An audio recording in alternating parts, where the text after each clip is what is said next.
वंदे मातरम। शिक्षक साथियों और शिक्षा जगत से जुड़े नए कर्मचारी साथियों, विद्यालयों के इंफ्रास्ट्रक्चर के भौतिक सत्यापन के संबंध में आदेश जारी हुए हैं।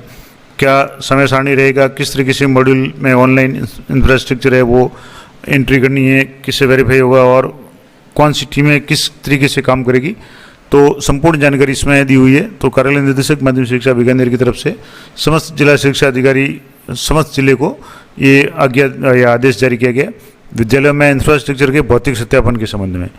अब इसमें लिखा गया है कि शाला दर्पण पोर्टल पर विद्यालय टैब में जो भी इंफ्रास्ट्रक्चर मॉड्यूल है उसमें सभी सूचनाएं विस्तार से प्रविष्ट करवाई जाती है और इन सूचनाओं को समय समय पे जैसे विधानसभा में प्रश्न के समय, सिविल कार्य, बजट आवंटन वगैरह सब में काम में लिया जाता है और समय समय पे इनका अद्यतन यानी अपडेशन और प्रविष्टि करना आवश्यक होता है। अब इसी संबंध में शाला दर्पण के पोर्टल के माध्यम से ही इंफ्रास्ट्रक्चर के भौतिक सत्यापन हेतु मॉडल तैयार करके सत्यापन हेतु लाइव किया जा रहा है। यानी भौतिक सत्यापन एक विद्यालय का भौतिक सत्यापन दूसरे विद्यालय वाले करेंगे। अब इसके लिए दायित्व किस तरीके से होंगे, तो सबसे पहले सीबीओ के क्या काम होंगे, तो सीबीओ लॉगिन द्वारा अपने अधीन समस्त जो भी विद्यालय है उनके सत्यापन हेतु पीओ यूसीओ को विद्यालय आवंटन की मैपिंग प्रक्रिया है वो की जाएगी।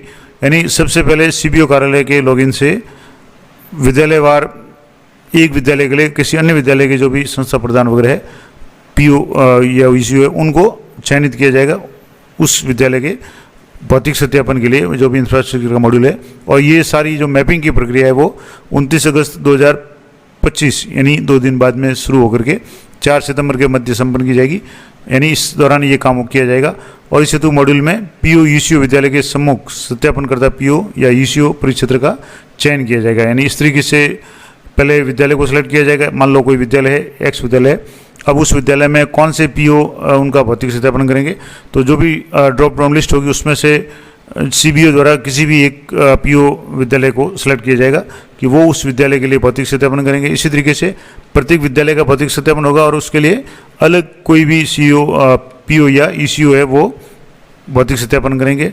तो इस तरीके से भौतिक सत्यापन जिस सत्यापनकर्ता पीओ यूसीओ का चयन किया जाएगा उसमें कार्यरत यानी जो भी संस्था प्रधान वगैरह होंगे, प्रधानाचार्य है, उप प्रधानाचार्य है, व्याख्याता, वरिष्ठ अध्यापक को आवंटित पीओ या ईसीओ परिक्षेत्र के विद्यालय का पोर्टल द्वारा स्वतः आवंटित हो जाएंगे। यानी अपने आप उनका नाम है वो उसमें आ जाएगा और उसके उनको विद्यालय के नाम पे लिंक करके क्लिक करके देखा जा सकता है कि यानी किसको किसके वेरीफाई करना है। जैसे यहाँ से आ जाएगा कि पीओ की जो भी स्कूल है यानी किस स्कूल है, अब उसका सत्यापन कौन से स्कूल वाले करेंगे, तो यहाँ सामने दूसरी स्कूल आ जाएगी। अब जो भी कार्मिक है जहाँ संस्था प्रधान है या जो भी कार्मिक है वो कौन भौतिक सत्यापन करेंगे और ये मैपिंग किस तारीख को हुई तो मैपिंग डेट आ जाएगी। इस तरीके से प्रत्येक सीबीओ अपने अधीनस्थ सभी पीओ विद्यालय का लिस्ट के रूप में यहाँ से भी उनका नाम आ जाएगा, उनका भौतिक सत्यापन करने वाले पीओ का भी नाम आ जाएगा। अब मान लो इसमें पीओ कम है या विद्यालय ज़्यादा है या ऐसी कुछ स्थिति, तो उसके लिए भी प्रावधान किया हुआ है कि पीओ या ईसीओ विद्यालय के लॉगिन पर अब जब विद्यालय लॉगिन करेंगे तो पीओ यूसीओ परिक्षेत्र के समस्त विद्यालयों के नाम के सम्मुख मैपिंग के अनुसार सत्यापन हेतु आवंटित कार्मिक के नाम के साथ सूची प्रदर्शित होगी। यानी कौन सा कार्मिक है, कौन सा विद्यालय है वो करेगा, चेक करेगा, भौतिक सत्यापन करेगा। और ब्लॉक शिक्षा अधिकारी जो भी है सीबीओ है आवश्यकता अनुसार एक सत्यापनकर्ता पीओ या ईसीओ को एक से अधिक पीओ यूसीओ को परिक्षेत्र को भी आवंटित कर सकते हैं। यानी मान लो अगर कमी है या जो भी है जैसी स्थिति है तो एक पीओ है वो एक से अधिक विद्यालयों का भी सत्यापन कर सकते हैं, वो सीबीओ पर निर्भर होगा। अब जो भी सत्यापनकर्ता अधिकारी होगा, चाहे प्रिंसिपल है, वाइस प्रिंसिपल है या जिनको भी लगाया जाता है, उनका क्या काम रहेगा, तो वो सत्यापन करने के लिए इंफ्रास्ट्रक्चर मॉड्यूल में समस्त जो भी सूचनाएं हैं विद्यालय का शाला दर्पण खोलेंगे, उसमें इंफ्रास्ट्रक्चर मॉड्यूल उसको देखेंगे और उसमें जो भी सुविधाएं हैं, भौतिक सुविधाएं, उनको वास्तविक रूप से मिलान करेंगे, सुनिश्चित करेंगे कि विद्यालय द्वारा जो इंफ्रास्ट्रक्चर मॉड्यूल में भरी हुई ये सूचनाएं है, प्रोफाइल में जो भी सूचना दर्ज है वो सही है। यानी जो ऑनलाइन भरी हुई है वो भौतिक रूप से भी सही है और विद्यालय में वास्तविक रूप से उपलब्ध सुविधाओं और पोर्टल पर दर्ज सुविधाओं में कोई विसंगति अगर है तो उसी समय शाला दर्पण पर सूचनाओं को अपडेट करवा कर यानी हाथों हाथ उनमें चेंज करवा के जो वास्तविक स्थिति उसको दर्ज करना पड़ेगा और उसके बाद में सत्यापनकर्ता के मोबाइल पे ओटीपी आएगा और उस ओटीपी से वो उस लॉगिन करेंगे यानी उसको लॉक करेंगे और वेरीफाई करेंगे। और ये सारा काम है 8 सितंबर से लेकर के 19 सितंबर के बीच में किया जाएगा। यानी सबसे पहले सीबीओ कार्यालय से मैपिंग होगी अभी अगस्त माह में 4 सितंबर तक और 8 सितंबर से ये काम शुरू होगा और 19 सितंबर तक ये समस्त कार्य है वो पूरा किया जाएगा यानी भौतिक सत्यापन का। अब इस तरीके से जो भी भौतिक सत्यापनकर्ता होंगे, जिनका यहाँ से नाम आ जाएगा, प्रिंसिपल या जो भी है, वो अपने उनका नाम वगैरह आ जाएगा कहाँ के हैं, और ये किस पंजीकृत मॉड्यूल पे मोबाइल नंबर पे उनके मैसेज आएगा, और OTP एंटर करने के बाद में फाइनल सबमिट करेंगे तो संबंधित विद्यालय का जो भी भौतिक सत्यापन किया हुआ है वो जो भी स्थिति है, स्टेटस है, वो CBO लॉगिन पे प्रदर्शित हो जाएगा। CBO लेवल पे चेक कर पाएंगे कि किस किस सत्यापनकर्ता ने किस किस विद्यालय का भौतिक सत्यापन किया है। अब PO UCO के क्या दायित्व रहेंगे, तो विद्यालय में लॉग PO इंफ्रा जो मॉड्यूल है उसमें PO चुने, ऑप्शन से PO चुन करके जो भी 100 बटन दबाने पर जो भी मैपिंग की गई विद्यालय है उनका नाम शो हो जाएगा, उनके स्टाफ के नाम और विजिट की दिनांक शो होगी, यानी किस तारीख तक या किस तारीख को उनको भौतिक सत्यापन करना है। और सभी कार्मिक या अधिकारियों द्वारा विजिट कर लिया गया है तो CBO का है वो बटन को लॉक करके पूरा करेंगे, यानी उनके मॉड्यूल में देखा जाएगा कि यहाँ से किस किस कार्मिक ने किस किस विद्यालय का सत्यापन जो उनको आवंटित किया था वो किया या नहीं किया होगा तो वेरीफाई आएगा, अगर उन्होंने नहीं किया तो वो अभी पेंडिंग आएगा। तो CBO लेवल पे की मॉनिटरिंग होगी और सभी क्लियर हो जाएंगे, यानी सभी विद्यालयों का भौतिक सत्यापन हो जाएगा, तब उनको लॉक किया जाएगा। और लॉक करने के बाद में अब तक सभी कार्मिक विजिट न कर लें तब तक लॉक नहीं कर सकते, नहीं सभी जब विजिट कर लेंगे तभी लॉक हो पाएगा, यानी सारी एंट्री पूरी होगी।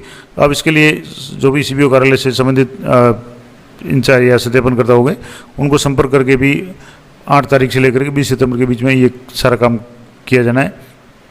अब इस उपयुक्त जो मॉड्यूल है उसकी मॉनिटरिंग है ब्लॉक लेवल पे, जिला लेवल पे, मंडल लेवल पे और राज्य स्तरीय लॉगिन में सब जगह उपलब्ध होगी। तो कहीं से भी ये चेक कर सकते हैं कि किस किस सत्यापनकर्ता ने किस किस विद्यालय का भौतिक सत्यापन किया या नहीं किया। तो आपको निर्धारित समय में ये काम करना है। और प्रथम चरण जो इस तरीके का संपन्न होगा जिसमें इंफ्रास्ट्रक्चर जो भौतिक सत्यापन है उसके बाद में दूसरा चरण इसका शुरू किया जाएगा, और दूसरे चरण में भी सभी ब्लॉक स्तरीय अधिकारियों, जिला अधिकारियों या संपर्क अधिकारियों द्वारा भी उनको जो भी आवंटित विद्यालय होगा उनमें इंफ्रास्ट्रक्चर मॉड्यूल है उसका वास्तविकता के आधार पर सत्यापन करवाया जाएगा। यानी ये फर्स्ट लेवल का होगा, उसके बाद में सेकंड लेवल पे भी हो जाएगा। और अगर त्रुटि पाई जाती है तो उत्तरदायित्व निर्धारित कर कार्रवाई की जाएगी, जिसकी भी जिम्मेदारी होगी या जिसकी भी गलती होगी उनके खिलाफ में कार्रवाई की जाएगी। तो ये निर्देशक महोदय का आदेश है कि इसको गंभीरतापूर्वक त्रुटिरहित संपादित किया जाए। और दूसरा चरण जो होगा इसका उसके लिए अलग से समय सारणी प्रसारित की जाएगी।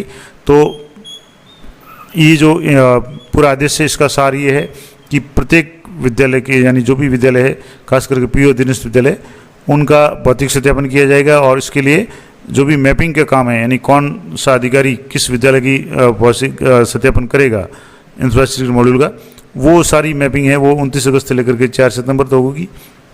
उसके बाद में 8 सितंबर से भौतिक सत्यापन का काम शुरू होगा। CBO लेवल पे, जिला लेवल पे इसकी मॉनिटरिंग होगी, राज्य लेवल वगैरह पे। और सत्यापन अधिकारी जो भी है वो 8 सितंबर से लेकर 19 सितंबर के बीच में जो भी निर्धारित तारीख है उस तारीख में संबंधित जो भी विद्यालय जहाँ भी इनको सत्यापन करना है वहाँ जा करके ये काम संपन्न करेंगे और उनके OTP द्वारा इसको सबमिट करेंगे ताकि ऊपरी लेवल पे उनकी सूचना है वो प्रदर्शित हो सके। तो ये संपूर्ण जानकारी थी इंफ्रास्ट्रक्चर मॉड्यूल की। इसी तरह के लेटेस्ट और अपडेट जानकारी के लिए चैनल पर बने रहें।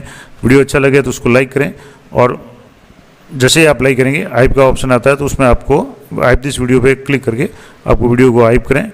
तो मिलते हैं नेक्स्ट वीडियो में, तब तक जय हिंद, जय भारत।